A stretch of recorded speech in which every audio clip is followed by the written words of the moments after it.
أهلا بيكم. النهاردة هنعمل مع بعض طبق كده صحي ممكن نتغدى بيه أو نتعشى. وصفة سريعة جدا وسهلة، وأهم من كده إنها اقتصادية. هي فيها سمك لكنها وصفة مش مكلفة قوي. هنعمل مع بعض سلطة سي فود طعمها حلو جدا وتقريبا ألذ من شوربة السي فود. الطريقة بسيطة جدا وسهلة ومبتاخدش أي وقت خالص. يلا بينا نشوفها مع بعض. اول حاجه هحتاج السمك. انا استخدمت هنا كيلو من السمك الفيليه او السمك المخلي، وكان في كام جمبريه كده دول كانوا متبقيين عندي هستخدمهم مع السمك. عشان كده قلت في الاول انها سلطه مش مكلفه قوي لاننا نقدر نستخدم اي نوع سمك نفضله. والجمبري ده اختياري زي ما قلت لكم، هو كان اصلا متبقى عندي. دلوقتي هبدا اتبل السمك والجمبري بنفس التتبيله، هضيف لهم توم. انا استخدمت 5 فصوص كده من التوم، لكن الفصوص كانت صغيره شويه، يعني لو كبير هتستخدموا 3. كمان زودت الملح حوالي معلقه صغيره، ورشة صغيرة من الفلفل الأسود، معلقة صغيرة كمون، ومعلقة صغيرة من الكزبرة الناشفة. كمان هزود نص ليمونة، هاخد البشر بتاع نص ليمونة الأول وبعد كده هعصرها. لو الليمون عندكم صغير هتستخدموا ليمونة كاملة.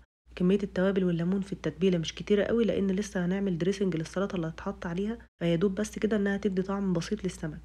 كمان هنسيب السمك في التتبيلة دي شوية لحد ما نجهز باقي مكونات السلطة، فهيتشرب التتبيلة كويس. هاشيلها بقى كده على جنب لحد ما اجهز مكونات السلطة. استخدمت هنا بصل اخضر، وممكن تستخدموا اي بصل تفضلوه او حسب المتوفر عندكم، سواء الابيض او اللي هو الاحمر بتاع التتبيلات. انا استخدمت هنا الاخضر، هقطعه بس قطع صغيرة كده للسلطة.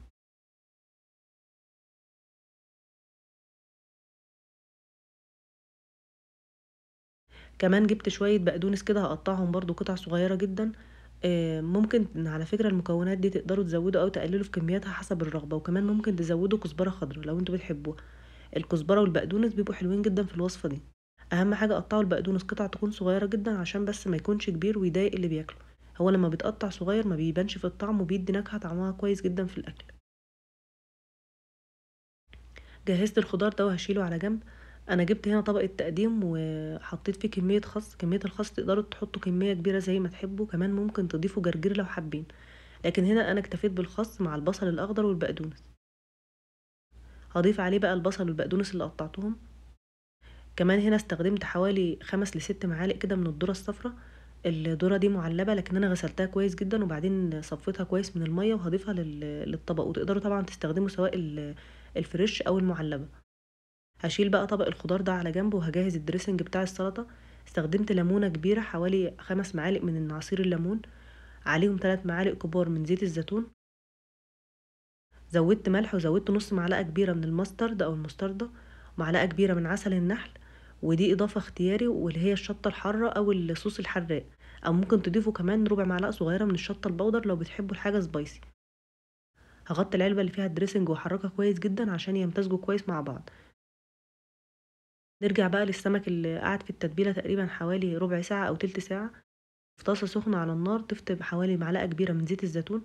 الطاسة هنا أنا ما كنتش واثقة فيها قوي، لكن الطاسة عندكم لو ما بتلزقش ممكن ما تضيفوش أي زيت خالص وتستخدموها على طول، مش يعني إضافة الزيت اختيارية. رفعت السمك على النار عشان يتشوح وياخد لون كده أو بمعنى أصح يتشوي كويس ويستوي. دي بقى حاجة اختياري برضو في السلطة. جبت شريحتين من التوست الأسمر، قطعتهم مكعبات صغيرة كده زي ما هو واضح وهحمصهم، ودول هضيفهم للسلطة لكن ممكن تستغنوا عنهم لو حابين. الفكرة بس في العيش ان هي اضافة كربوهيدرات او مصدر كربوهيدرات في الطبق، لكن هو مش اساسي خالص في السلطة.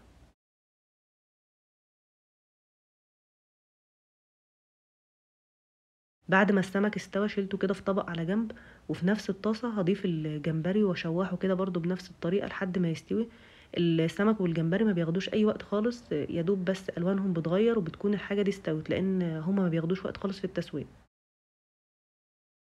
قطعت السمك بقى مكعبات صغيرة كده بالشكل ده، وهبتدي اضيفه على طول للسلطة.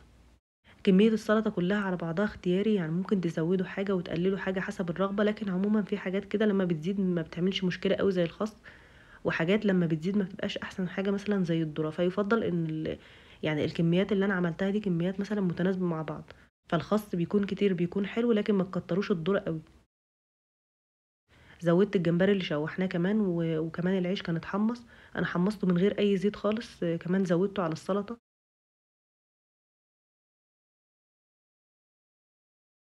هجيب هنا الدريسنج وهحركه كده كمان مرة عشان بس يتقلب كويس، وهوزعه على السلطة. لكن المهم ان خطوة الدريسنج دي تكون قبل التقديم على طول، لان ممكن تخلي العيش يكون بايش شوية كده او يطرى، وكمان الخضار هيتشربها وهيدبل ومش هيكون طعمه حلو. نضيفوها على السلطة وقت التقديم على طول. وبس كده الطبق جاهز معانا، مناسب جدا للغدا او للعشاء. كمان ممكن نعمل نفس الطبق ده بالفراخ او باي نوع لحوم تاني او اي بروتين عموما زي البيض كمان او بالجبنة. الطريقة سهلة جدا، وزي ما قلت لكم هي مش مكلفة لانكم تقدروا تستخدموا اي نوع سمك فيها او اي نوع بروتين عموما. اتمنى الفيديو ده يكون عجبكم وتكونوا استفدتوا منه. لو عجبكم ما تنسوش تعملوا له لايك وتشيروه مع اصحابكم، وما تنسوش تشتركوا في القناة، وان شاء الله بشوفكم في حلقة جديدة.